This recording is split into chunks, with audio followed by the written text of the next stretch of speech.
Good morning, everyone. In our last class, we had discussed about auditory pathway, how the auditory receptors, they generate the potential and how this receptor potential is converted into impulse, and impulse is transmitted through the auditory pathway to the central nervous system for processing. So today we'll be discussing about deafness and various tests which are performed to detect which type of deafness is present. So first, what is deafness? Deafness means inability of the person to hear completely or partially. That is known as deafness. When person is not able to hear completely, then it is known as complete deafness. And if the person is not able to hear or if he is able to hear partially, then it is said to be partial deafness. It is of two types: conductive deafness and another is sensory neural deafness. So what is conductive deafness? Itself suggests defect in the conduction of from the external to the internal ear. Or in other words, you can say conductive deafness means when is defect in the transmission of sound waves from the external ear to the internal ear, then it is known as conductive deafness. Sensory neural deafness, what is sensory neural deafness? In sensory neural deafness, there is defect or damage to the cochlea or to the eighth cranial nerve or to the auditory pathway. Lesion in the auditory pathway leads to sensory neural deafness. In conductive pathway, we'll consider two types of conduction: air conduction, bone conduction. Conductive pathway, it is in the conductive deafness, deafness is partial because obstruction is in the transmission of sound through the external ear and middle ear to the internal ear, but transmission of sound waves takes place through the skull bone. So person is able to hear partially. So in cases of conductive deafness, deafness is partial, whereas in case of sensory neural deafness, as there is damage to the processing pathway, that is to the cochlea or to the auditory nerve, even if the transmission is normal and if the sensations are set into the basilar membrane, but transmission of sound impulse does not take place to the central nervous system for further processing. So in cases of sensory neural deafness, it is the complete deafness, person is not able to hear.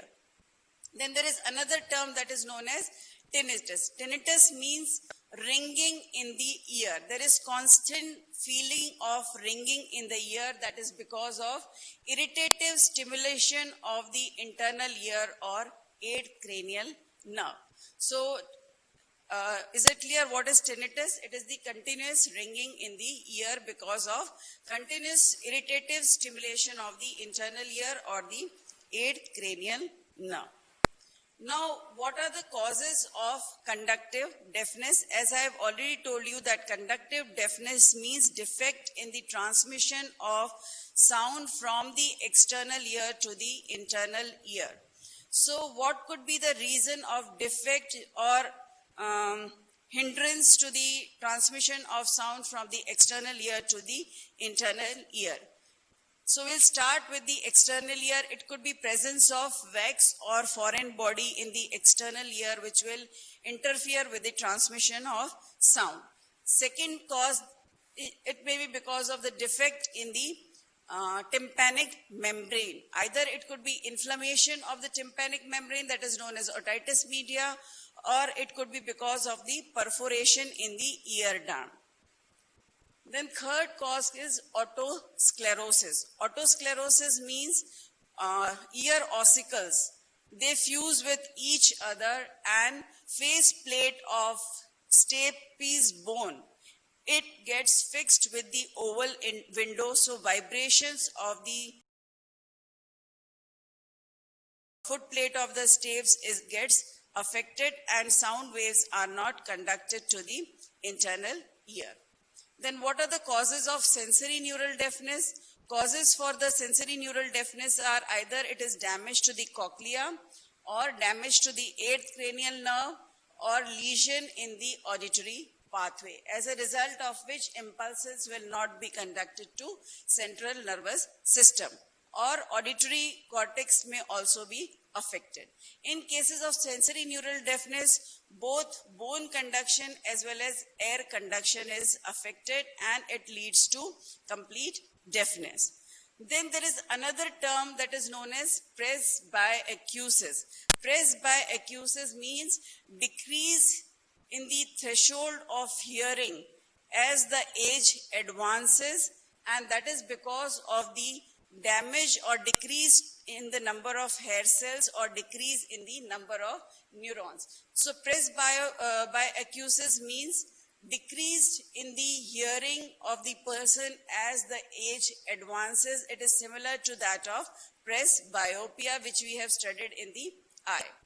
Then another cause for the sensory neural deafness, it could be acoustic neuroma, that is tumor,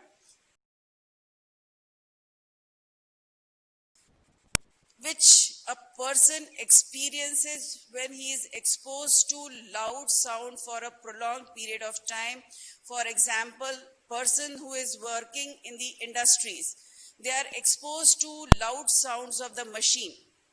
Persons who are dealing with rock music, or persons who are working with the jet plane's engine, where the sound is very loud. So this loud sound causes damage to the cochlea and affects the hearing, and it results into deafness. And this deafness is especially for the low frequency sound, because loud sounds, they have low frequency, or in other words, you can say that low frequency sounds, they produce loud sounds. So a person who are exposed to loud sound for a prolonged period of time, it leads to damage to the organ of Corti, which is present in the cochlea, and it leads to deafness. Then another type of deafness which is seen for of sounds, so that is because of injection of certain drugs. Certain drugs like streptomycin, kanamycin, quinine, and chlorine, when they are injected for some particular treatment, then its side effect to ototoxicity, and suddenly person will complain that I am not able to hear. That is because of damage to the eighth cranial.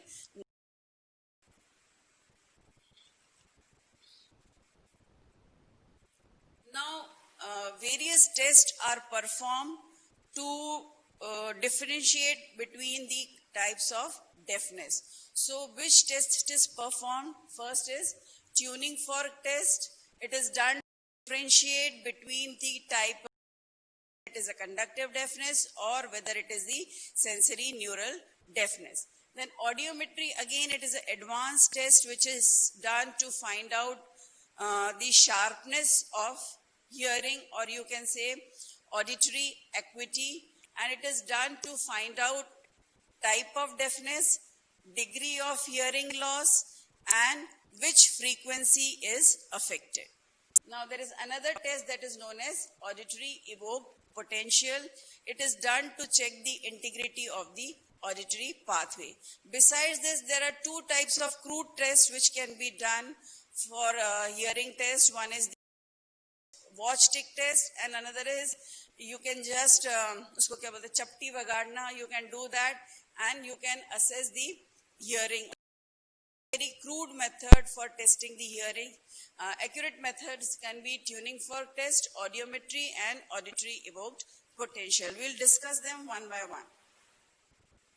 So tuning fork test, as I have already told you, it is done to differentiate between the conductive deafness and nerve deafness, or you can say sensory neural deafness. The tuning fork test, it is done with the help of tuning fork. You must have already seen what is tuning fork. So this test is done with the help of tuning fork, especially of the frequency 256 and 512 hertz. We prefer tuning fork of 256 frequency because the which are set by the 256 hertz tuning fork, they last for a longer period of time so that we can interpret the result properly. So this tuning fork of frequency 256 is preferred for doing tuning fork test. Now how this tuning fork test is done, it is doing this in the laboratory also in our clinical lab. Today I will just explain it to you how it is done. So tuning fork test, there are three types of tuning which are done in the lab. One is the Rennie, second is the Weber's test, and third is the Schwabach's test. So what is Rennie's test? We will discuss all these tests one by one. So what is Rennie's test? In Rennie's test, we compare bone conduction with the air conduction and how this test is done. First we will we'll sit in a quiet room and we will just fork of 250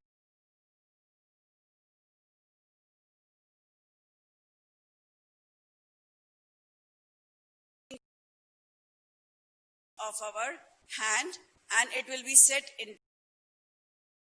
Once it is set into vibration, we will place the tuning fork on the mastoid process of the subject, and we will ask him to signal when he will stop hearing the. Once the person stops hearing the sound, he will indicate and you will note the time of bone, that is known as bone conduction, because the vibrations are transmitted through the skull bones to the cochlea or internal ear. Once the patient signals that he is not able to hear the sound anymore, then what you will do, you will just place the tuning fork in front of his ear without touching the ear. That is just in front of the pinna without touching the ear. And you will ask the subject whether he is able to hear the sound or not. If person says that I am able to hear the sound, you just ask him to indicate when he ceases to hear the sound. So in normal person, air conduction is greater than bone conduction. It lasts for 2 to 3 times more as compared to bone conduction. Now you have performed the test. Now what is your interpretation? If the person says that I can hear the sound, air conduction for a longer period of time as compared to bone conduction, that means his hearing is normal. See, this is a test which is being carried out. Stem of the tuning fork is set into vibration, and the stem the mastoid process of a person. So both the ears, testing will be done on both the ears. So this stem is placed on the mastoid process, and we will ask the person to signal when he stops hearing the sound. Once he stops hearing the sound, then we will place the tuning fork like this in front of his ear, external ear, and we will ask the subject whether he is able to hear the sound. If he is able to hear the sound, that means air conduction is greater than bone conduction. So now what is the interpretation? In normal persons, air conduction is better than bone conduction, because air conduction, it usually persists twice as long as bone conduction. So normal person will able to hear the sound after the conduction through the bone has been stopped. So that means air conduction is greater than bone conduction, and that means Rennie's test is positive. So in normal person, Rennie's test is positive. Now what happens if bone conduction and air conduction? That means After the person ceases to hear the sound vibrations through the bone, if you place the tuning fork in front of his ear, he says, I am not able to hear the sound. So that means bone conduction is greater than air conduction. So this means it is abnormal. Test is abnormal and it is known as Rennie's negative test. Okay, so it is known as Rennie's negative. In normal person, it is Rennie's positive. If it is positive, that means person is normal. And if it is negative, then it is known as abnormal hearing. Suggests that person is suffering from the conductive hearing loss. Okay. And if it is sensory neural deafness, then person will not be, either he will be not be able to perceive the sound, or in that case also air conduction will be greater than bone conduction, but it will be reduced. But you just remember that if bone conduction is greater than air conduction, it is abnormal and it is suggestive of conductive deafness, and test is said to be Rennie's negative. So you just remember here that Rennie is positive means the person is normal, and if it is negative, that means the person is suffering from conductive deafness. Now another test that is done to differentiate between the conductive hearing loss and sensory hearing loss is Weber's test. What is done in Weber's test? In Weber's test, tuning fork is placed, stem of the tuning fork is placed either on the vertex or it is placed on the forehead of the subject, and we will ask the person whether he is able to hear the sound or not, and in which ear he is able to hear better. So if the person says that sound radiates equally in both the ears, then the person is said to be normal. But if person says that he is able to hear better sound in one ear, then that test is abnormal test. Now how will you differentiate between the conductive deafness and sensory neural deafness? In cases of conductive deafness, sound will be lateralized to deafer ear. That means a person will be able to hear better in the deafer ear. Why?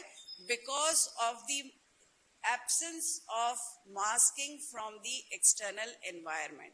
What is masking?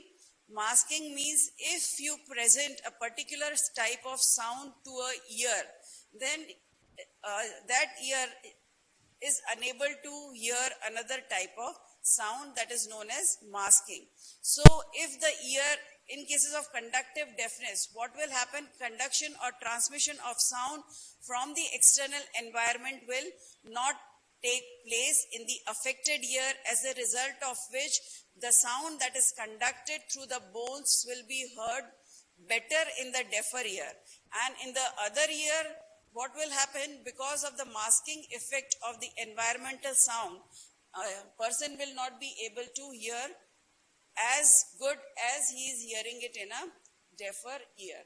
So if the person says that he is able to hear better in the ear, deafer ear, then that person is suffering from conductive hearing loss. And if the person is suffering from sensory neural hearing loss, localization of the sound will be to the normal ear.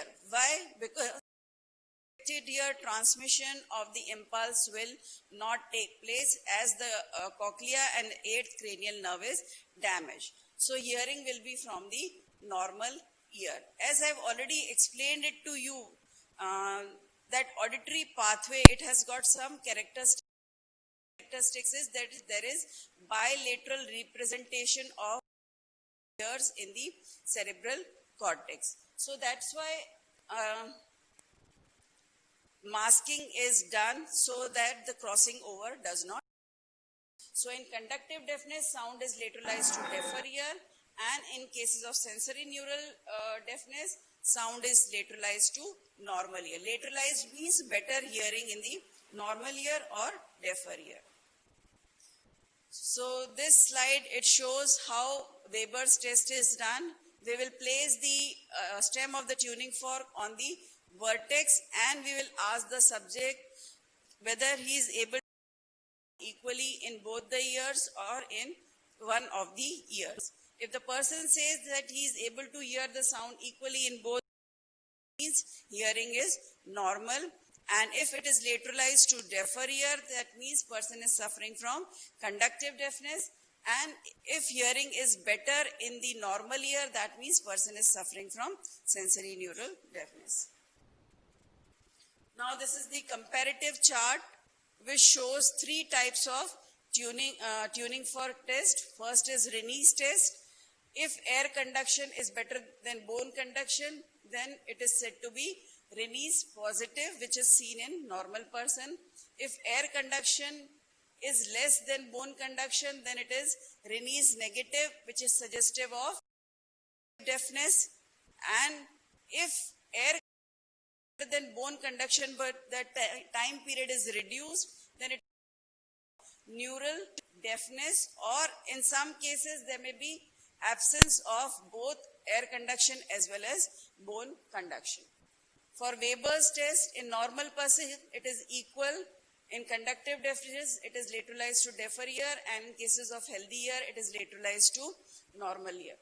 It is lateralized to healthy ear in sensory neural deafness. Now, what is Schaubeck's test? Schaubeck's test, it is the test in which the bone conduction is compared, bone conduction of the subject is compared with that of the examiner, considering examiner to be normal. So, we'll set the tuning fork into vibration, and that tuning fork is first placed on the mastoid process of the subject. And we ask him to signal as soon as he stops hearing. So once the hearing, you have to place it on your mastoid process, or the examiner will place the stem of the tuning fork on his mastoid process. And if both of them cease hearing at the same time, then the person is normal. It is equal. If bone conduction in subjects lasts for a longer period of time as compared to examiner, then the person is suffering from conductive deafness, because in that person conduction of sound is through the skull bone.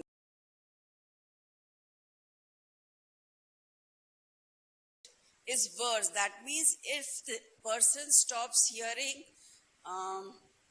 early as compared to examiner, that is seen in cases of sensory neural deafness.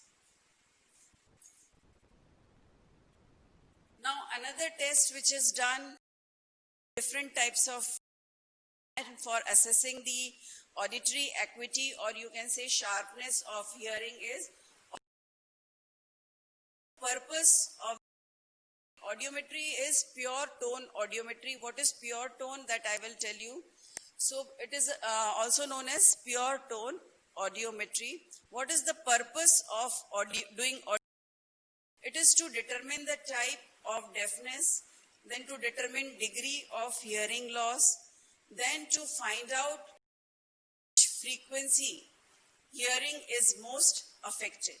Then after knowing this, audiogram is to plot, in cases of audiogram, we plot frequency and intensity recordings, and then we will interpret the audiogram. So there are certain terminologies that you should know. What is noise?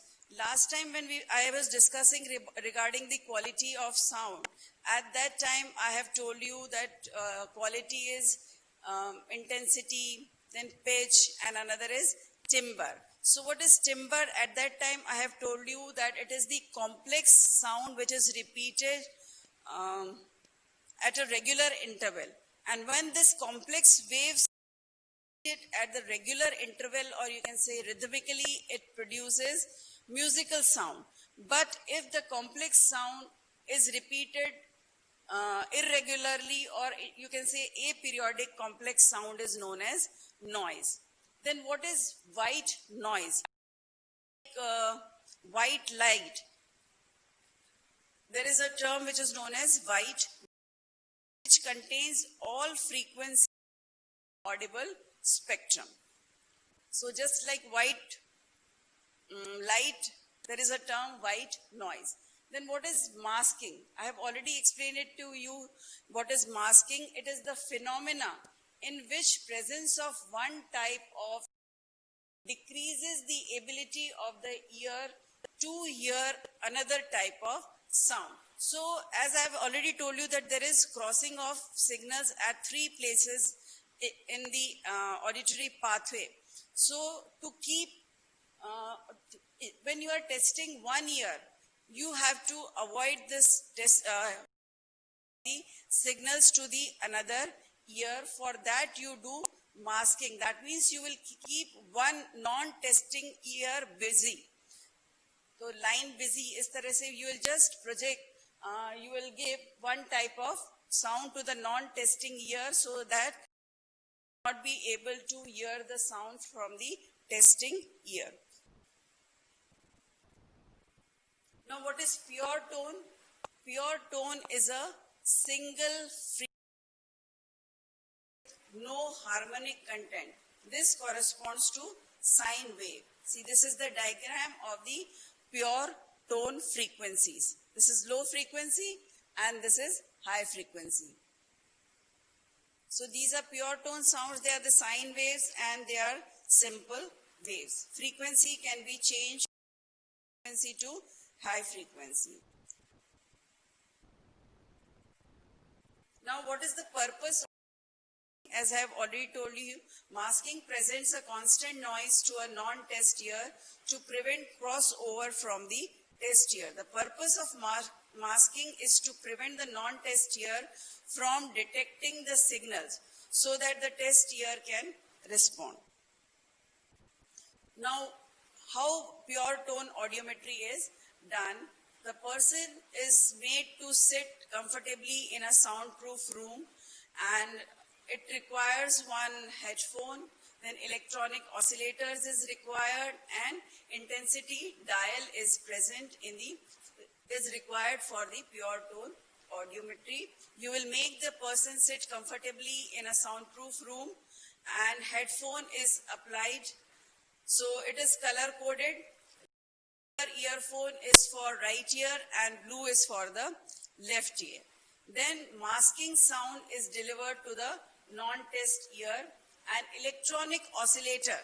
This electronic oscillator, it is connected with the earphone, and this will generate pure tone frequencies ranging from low frequency to high frequency.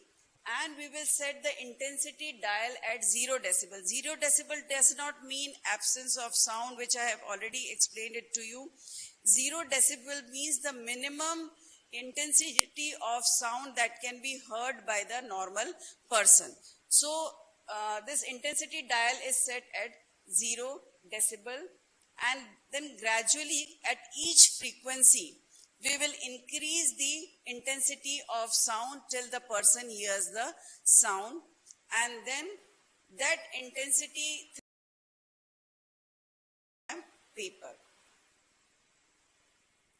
Now testing is done for 8 to 10 frequencies ranging from 125 Hertz to 8000 Hertz, and then we will mark the point for the air conduction and for the bone conduction, and we will use different signs for plotting air conduction graph and bone conduction graph. Okay. Then we will place the vibrator on the mastoid process for detecting bone conduction, and the vibrator will deliver the sound through the headphones for detecting air conduction. So we will test for both air conduction as well as for the bone conduction. Okay. And different frequencies of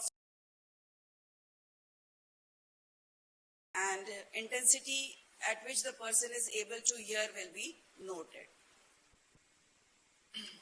Now, testing will be done for both the ears separately. Now, audiogram, it is the chart or the graph which is plotted between the frequency and the intensity of sound for both air conduction as well as for the bone conduction. In audiogram, frequency is charted on the x-axis, its unit is in hertz, and intensity on the y-axis, its unit is in decibels. Here you can see the audiogram.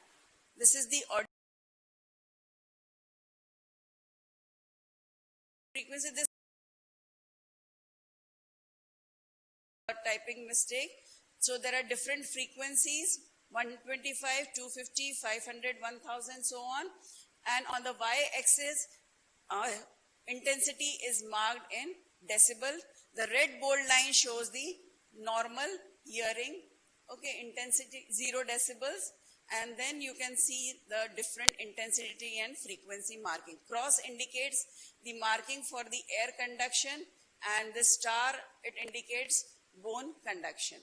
So in cases of sensory neural deafness, which is in the old age, you can see that for each frequency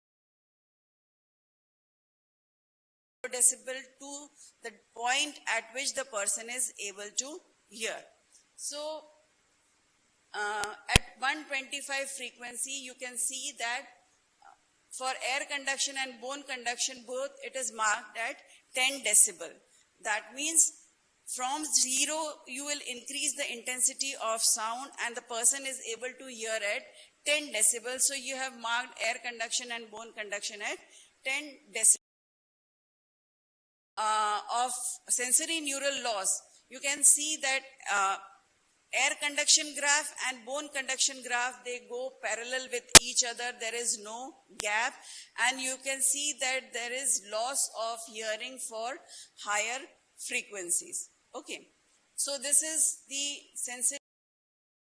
audiogram showing sensory neural deafness. In cases of conducting hearing loss, you can see that bone conduction, which is marked by the star, is normal, but you can see that air conduction is affected, and it is affected mainly for the lower frequency. So the loss in decibel is about 40 decibels. At each frequency from 125 to 1000, loss of decibel is 40 decibel. That means you have to increase the intensity of sound from 0 to 40 at which person is able to hear, and that is known as hearing loss in decibels. So in cases of conductive deafness, you can see that there is a gap between the air conduction and bone conduction. So these two graphs will be shown to you in practical class, and they are also kept in spotting. So how will you identify between the sensory neural deafness and conductive deafness? Crude method, that in cases of conductive deafness, there is air-bone gap.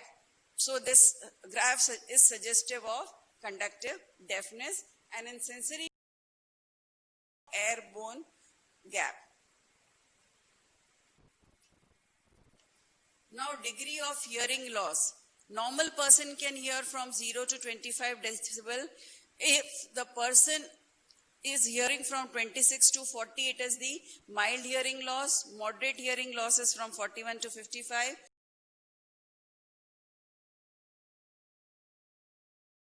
71 to 90 decibel.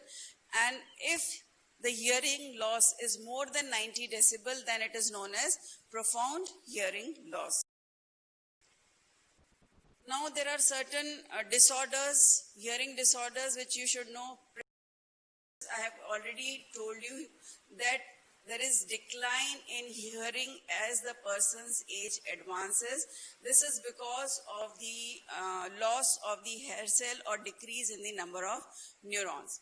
Otitis media, it is the infection in middle ear, and I have already told you noise-induced hearing loss. What is otosclerosis, and the last one is Meniere's disease. Meniere's disease is a condition which is characterized by bouts of hearing loss with vertigo and ringing in the ear, that is known as tinnitus, and it is because of the over-distension of membranous membrane. Increased hypersecretion of the endolymph leads to this condition. Now this is the audiogram again showing changes in the presbyacusis. If the person is suffering from presbyacusis, you will see that there is decrease in the hearing loss, and that too for the higher frequencies. Low frequency sounds, they produce loud noise, and high frequency will produce soft voice. इसीलिए बुढ़ों को जब हम loudly. Then another test is brainstem auditory evoked potential. So what is brainstem auditory evoked potential? Brainstem auditory evoked potentials, they are the electric field potentials which are generated by repeated auditory stimulation of the pathway, and this test is done to check the integrity, or you can say intactness, of the auditory pathway. So if these tracings are normal, then you can find out that auditory pathway is normal. But if there is lesion at a particular point, you will come to know through this auditory evoked potential by recording these potentials. All these waves, they indicate the particular point on the auditory pathway, and if there is damage to one particular portion, then that particular portion of the graph will be affected. Now, what is done with the help of auditory evoked potential? Brainstem auditory evoked potentials, they reflect the neuronal activity in the auditory nerve, that is activity of the cochlear nucleus, superior olivary nucleus, inferior olivary nucleus of the brainstem, and up to cortex. Okay. These potentials are recorded from the ear and vertex in response to auditory stimulation. Now these are the 7 types of waves that are obtained if this is the normal graph. Okay. But if there is some abnormality, this normal graph will not be seen, and each wave, it will indicate a particular point in the auditory pathway, which is shown in the next table. One waveform is for the 8th cranial nerve, 2 is for the cochlear nucleus, 3 is for the superior olivary nucleus, 4th is for the lateral lemniscus, 5th is for the inferior colliculi, 6th is for the medial geniculate body or inferior colliculi, and 7th is for the auditory cortex. If any of the wave is affected, person will come to know at what point lesion is there or which portion of the auditory pathway is affected. Then how electrodes are placed for testing a person? This test is also conducted in a soundproof room, and electrodes are placed. Recording electrode is placed on the vertex. Okay. Then reference electrodes are placed either on the mastoid process or on the ear lobules, and grounding electrodes, it can be placed on the front of the forehead or it can be placed on the contralateral ear lobule. Now how recording is done? Stimulus is given to the particular ear with the help of through the headphones, and there is a diaphragm which is present on the headphone. So if the headphone diaphragm, it moves towards the ear, this will result into condensation stimulus, and it will stimulate the entire ear, and vibrations will be set into the ear. And if the diaphragm moves away, it results into rarefaction. Now to the 1 ear done, and to the test ear, we will deliver the sounds of different intensities. Okay. And because of masking, I have already told you what is the advantage of masking, and 2000 trials are averaged to get a good quality recording, and repetitions are done to find out the accuracy of the result. Now, what are the conditions in which we do brainstem auditory evoked potentials. There are various neurological conditions in which this test is of advantage. One is the cerebellopontine angle tumor, then intrinsic brain tumor, multiple sclerosis, and stroke. Now, there are various conditions which will affect these evoked potential. That is, variation will be there depending upon the age of the person, gender of the person, level of arousal, position of the body, then temperature and pre-existing cause. So this was all about hearing. Now, I would like to just give introduction. I would like to just give introduction regarding our next topic, that is vestibular apparatus. As I have already told you that vestibular apparatus is a sensory organ for detecting the sensation of equilibrium. Internal ear, it is made up of two parts. One is the cochlea and second is the vestibular apparatus. Cochlea is concerned with hearing, so hearing portion has already been completed. Next we will start with the vestibular apparatus, which is mainly concerned with detecting the equilibrium. It is responsible for maintaining the equilibrium and balance. I have already told you that vestibular apparatus, it consists of three parts.